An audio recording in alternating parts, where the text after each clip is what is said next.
ఓం వాగర్ధావివ సంపృక్తో వాగర్ధ ప్రతిపత్తయే జగతః పితరౌ వందే పార్వతీ పరమేశ్వరౌ. ప్రేక్షక మహాశయులకు నమస్కారం. ఎవరైనా ఎస్వీవి ఆస్ట్రాలజీని కొత్తగా చూస్తుంటే కనుక సబ్స్క్రైబ్ చేసుకోండి. దాని పక్కనే గంట ఐకాన్ ఉంటుంది. దాన్ని ట్యాప్ చేసినట్లయితే నేను ఏ వీడియో చేసినా మీకు నోటిఫికేషన్ వస్తుంది. మనం దుర్యోగాల గురించి చెప్పుకుంటూ ఉన్నాం. దుర్యోగము అంటే దోషాల గురించి చెప్పుకుంటూ ఉన్నాం. దోషాలు అనేక రకాలుగా చెప్తూ ఉంటారు. పండితులు కావచ్చు, చదువుకున్న వాళ్ళు, చదువుకోని వాళ్ళు ఏదో ఒక రకంగా దోషాలు చెప్పి భయపెడుతూ ఉంటారు. వాటి వల్ల కలిగేటువంటి నష్టాలు అనేకం ఉంటూ ఉంటాయి. అసలు ఏ నష్టం ఏ గ్రహం వల్ల ఎలా జరుగుతుంది అనేటువంటిది అందరికీ తెలియకపోవచ్చు. అయితే శాస్త్రం చెప్పిన దాని ప్రకారం ఈ దోషం వల్ల ఫలానా నష్టం జరుగుతుంది అని స్పష్టంగా చెప్పినటువంటి కొన్ని దోషాల గురించి మనం మాట్లాడుకుంటూ ఉన్నాం. దాంట్లో నిస్వయోగము, ఇక్కడ నిస్వయోగము అంటే తనని తాను ఉద్ధరించుకోలేనటువంటి దోషాన్ని కలిగి ఉన్నటువంటి వాడని అర్థం.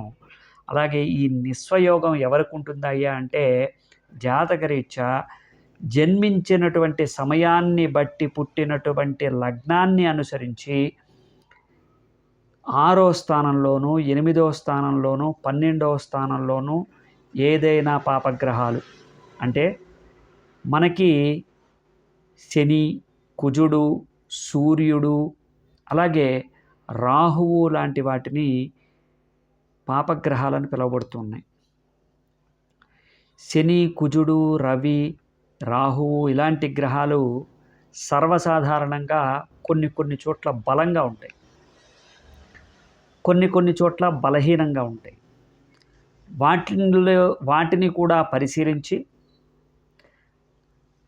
ఆ బలంగా ఉన్నటువంటి వాటిని కాకుండా బలహీనమైనటువంటి స్థానాలని గుర్తించాలి. అంటే పాపగ్రహాలు కూడా బలహీనపడినప్పుడు వాటి ద్వారా మనకి మరింత దోషాన్ని కలగజేస్తూ ఉంటాయి.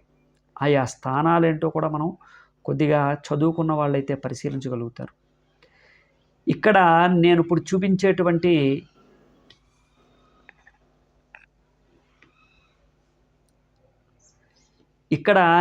చూపించబోయేటువంటి ఈ జాతక చక్రంలో కర్కాటక లగ్నానికి చంద్రుడి అధిపతి.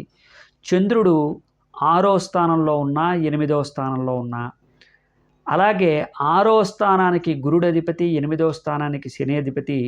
శనిని గనక అందులో తీసుకున్నట్లయితే శని 3, 10 స్థానాలని దృష్టి చేత చూస్తూ ఉంటాడు.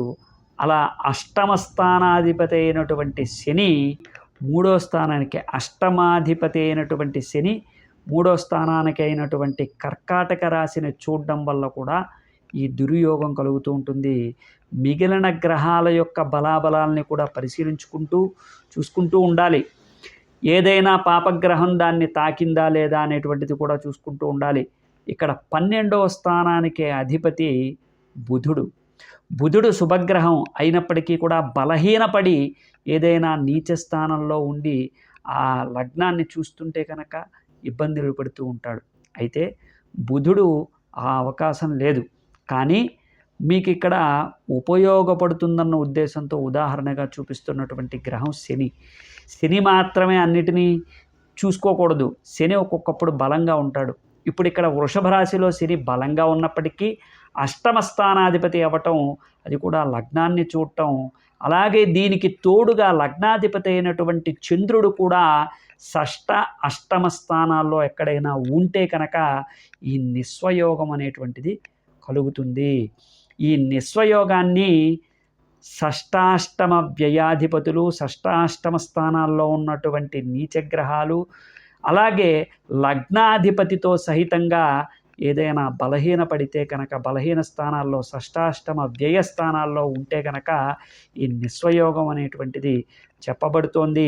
దానివల్ల ఏం కలుగుతుంది అంటే ఎప్పుడు స్వజనులకి, అలాగే సుజనులకి, స్వజనులు అంటే ఇంట్లో వాళ్ళకి, కుటుంబ సభ్యులకి దూరంగా ఉండటం, అలాగే నీచజనులకి అంటే పేకాడడం, మందు కొట్టడం, లేకపోతే ఆడపిల్లలతో తిరగడం, వేశ్య గృహాలకు వెళ్ళటం, ఇలాంటి వాళ్ళతో తిరిగేటువంటి వాళ్ళు.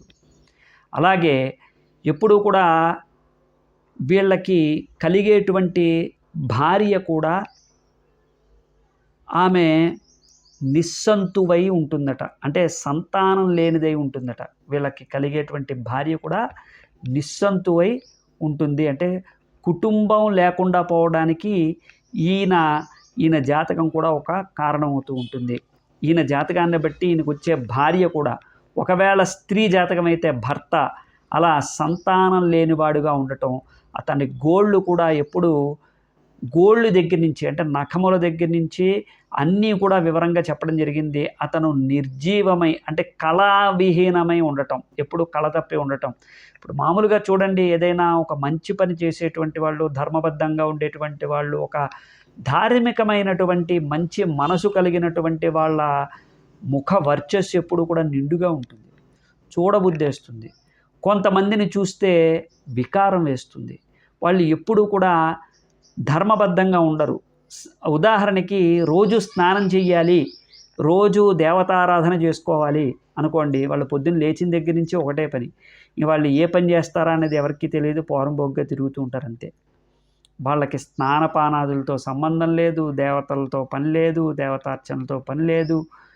వాళ్ళు పొద్దున్న లేచిన దగ్గర నుంచి నోట్లో ధూమపానం పెట్టుకోవడం, బయటికి వెళ్ళిపోయి అన్నీ అవి ఇవి తినేయటం. వాళ్ళు పళ్ళు ధూముకున్నారో లేదో కూడా తెలియదు. కొంతమంది ఇలా ఉంటారు. అలా ఉండడానికి గల కారణం ఈ గ్రహాల యొక్క ఈ విధమైనటువంటి సంయోగం.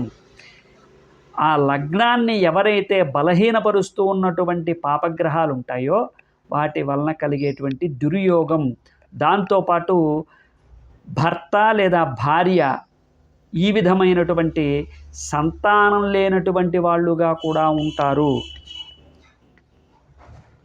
అలాగే వాళ్ళ ఆస్తిని శత్రువులకి ధారపోసేటువంటి వాళ్ళుగా ఉంటారు. విద్యావిహీనులుగా ఉంటారు. విద్యావిహీనులై, సంతానహీనులై, కుజనులతో తిరుగుతూ, కుజనులు అంటే సజ్జనులకి వ్యతిరేకం, కుజనులు. ఇక వాళ్ళకి వేరే పేరు అవసరంలా, దుర్మార్గులు, దుష్టులు ఇలాంటి పేర్లు ఏమి వద్దు, కుజనులు అంతే. కుజనులతో తిరగటం, అలాగే నఖముల దగ్గర నుంచి, గోళ్ళ దగ్గర నుంచి అంతా కూడా కళావిహీనంగా ఉన్నటువంటి వాళ్ళుగా ఉండటం జరుగుతూ ఉంటుంది. దాంతోపాటు సంతానాన్ని కూడా పొందలేనటువంటి అశక్తులై ఉంటారు.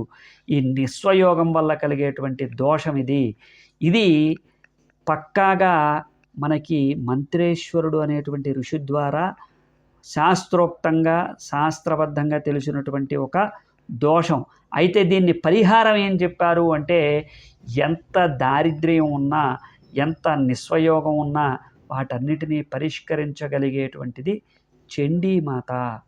చండీమాతని పూజించినట్లయితే సరిగ్గా కూర్చుని చెప్పిన మాట చెప్పినట్టు మనం బాగుపడదాం అనేటువంటి ఆలోచన చేసి, ఏదైనా ఒక యోగం వల్ల, అంటే ఏదైనా ఈ దుర్యోగాలకి లోనైనటువంటి వాళ్ళు ఏదైనా గోచార రీత్యానో, మహాదశ రీత్యానో, లేకపోతే ఏదో ఒక చిన్నపాటి పూర్వజన్మ సుకృతం వల్లనో ఏదైనా దేవాలయానికో, లేకపోతే ఏదైనా ఒక యజ్ఞయాగాదులు చేయాల్సినటువంటి పరిస్థితో, లేదా తల్లిదండ్రులు చెప్పిన మాట వినటానికి ఒక చిన్న అవకాశం లభిస్తేనో వాళ్ళు తప్పకుండా చండీ హోమంలో పాల్గొనవలసినటువంటిది. చండీకి సంబంధించినటువంటి సప్తశతీ పారాయణ చేసి హోమం చేసుకున్నట్లయితే, అంటే చండీ దేవతారాధన చేసి చండీ హోమం చేసుకున్నట్లయితే నిస్వయోగం అనేటువంటిది కాస్త ఉపశమనం కలుగుతుంది అని చెప్పేసి చెప్తున్నారు. దారిద్ర్యము, నిస్సంతానము, అలాగే వాళ్ళకి కలిగినటువంటి దుఃఖములు, భయములు అన్నీ కూడా తొలగి వాళ్ళు చెప్పిన మాట విని ఆ యొక్క చండీమాత అనుగ్రహంతో ముందుకి జీవనాన్ని గడపగలుగుతారు. ఇలా చెప్పబడింది. ఈ యొక్క దోషానికి సంబంధించినంత వరకు కుటుంబం అనేటువంటిది బాగుంటుంది, రేపొద్దున వాళ్ళ భవిష్యత్తు కూడా బాగుంటుంది. విద్య లేకపోయినా ఏదో ఒక రకంగా బతకగలిగేటువంటి ఒక శక్తి అయితే లభిస్తుంది. కాబట్టి సమయాన్ని, ఈ యొక్క దోషం యొక్క విలువని తెలుసుకున్నటువంటి వాళ్ళు సరైనటువంటి కామెంట్ చేయండి. అదేవిధంగా నేను ఎడ్యుకేట్ చేయడానికి కాదు, కేవలం అవేర్‌నెస్ కోసం చెప్తున్నాను. ఎడ్యుకేషన్ అంటే ఇంకా బాగా లోతుగా పరిశీలన చేయాలి.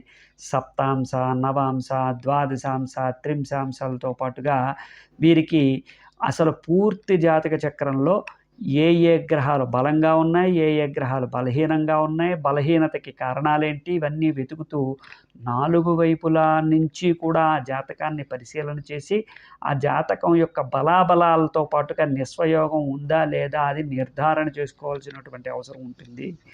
ముందుగా నేను చెప్పేదేంటంటే, నిస్వయోగానికి సంబంధించినటువంటి ఒక పాయింట్‌ని మనకి ఋషిప్రోక్తంగా చెప్పబడుతోంది శాస్త్రంలో.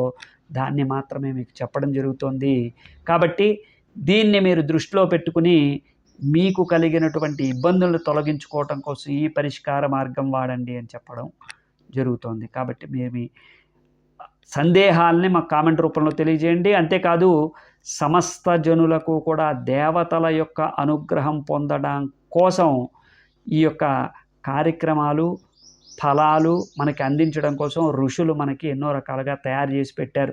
వాటన్నిటిని కూడా మనం ఆచరించినట్లయితే తప్పకుండా మేలే జరుగుతుంది. శుభం భూయాత్. జై శ్రీరామ్. మరిన్ని సందేహాలకు మాకు ఛానల్‌లో కామెంట్ రూపంలో తెలియజేయండి.